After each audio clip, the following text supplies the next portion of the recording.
You've just seen a 1-gallon water-filled can shot with an M16 and an M14.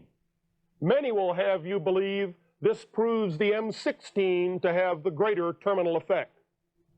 In fact, what you've just seen is a trick that omits a good portion of the truth. Any projectile striking a fluid medium tends to cause a temporary cavity or displacement of the fluid because the fluid itself is non-compressible. When the fluid is placed in a rigid yet weak container, such as a turpentine can, the temporary cavity will normally rupture the can. As certain factors increase, the rupture becomes more spectacular. The higher on this chart you go, the greater the effect on the water-filled can. The M16 salesman would have you believe that the only factor is velocity, especially when a threshold of 3,000 feet per second is passed. There is a second major factor: cross-sectional area. You have seen a .30 caliber or 7.62 millimeter bullet at 2750 feet per second and a .224 diameter bullet or 5.56 millimeter at 3120 feet per second. Let's try a .45 caliber bullet at 1300 feet per second.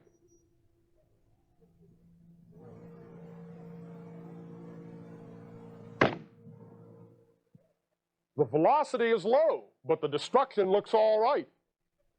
Let's try a .75 caliber bullet like the Brown Bess musket ball with its much greater cross-sectional area at 1200 feet per second.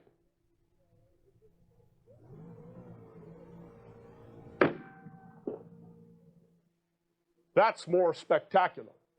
As cross-sectional area increases, so will the effect on the water-filled can. But the velocity is nowhere near the magic numbers that the M16 salesman says are necessary. What happens if you increase both the cross-sectional area and the velocity? In that case, both curves are displaced upwards on the chart. Here is a can shot by the same bullet as used in the 7.62 NATO, but fired at 3120 feet per second, the same velocity as the M16.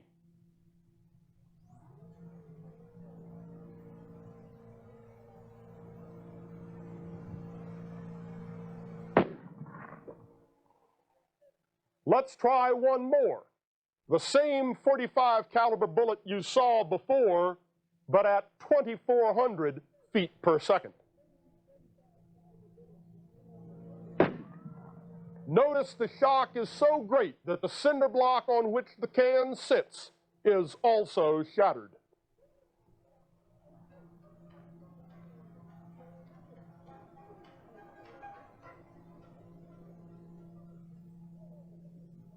One other thing doesn't show when the M16 salesman shoots his can.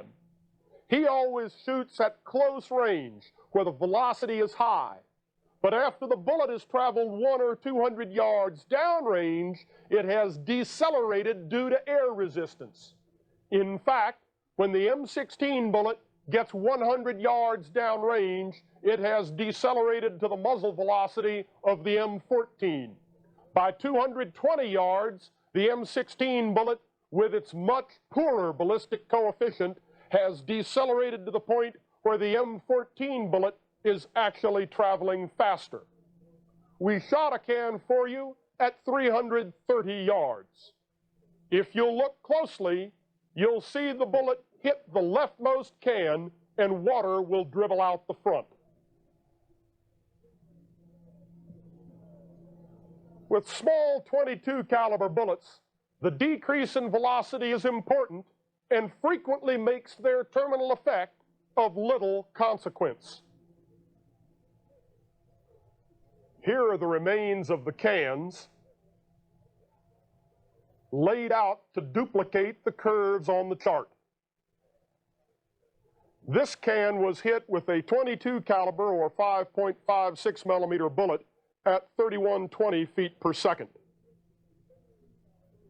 Here is .30 caliber or 7.62 millimeter at 2750 feet per second.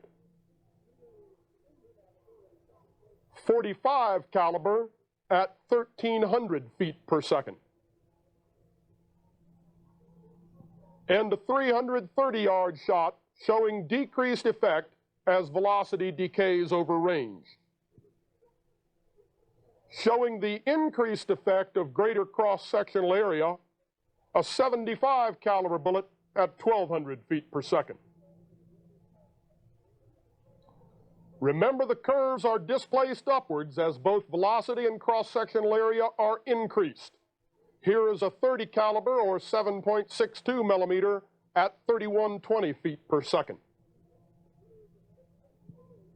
And 45 caliber at 2400 feet per second. Half the can from this last shot was unrecoverable.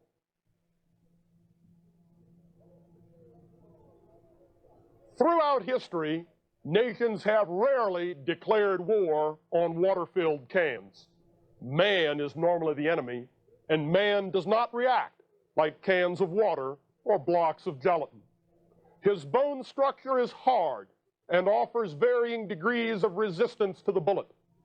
The organs in the body vary in density and engorgement of blood and also present varying degrees of resistance. It is the different resistance characteristics plus the natural precession of the bullet that causes bullets to tumble. This tumbling can happen to any bullet, to include the M14, and increases damage in the target. Damage is likewise increased when bone or equipment is hit, as bone chips and equipment fragments are driven through the body as secondary projectiles. The cans do, however, illustrate a historical point.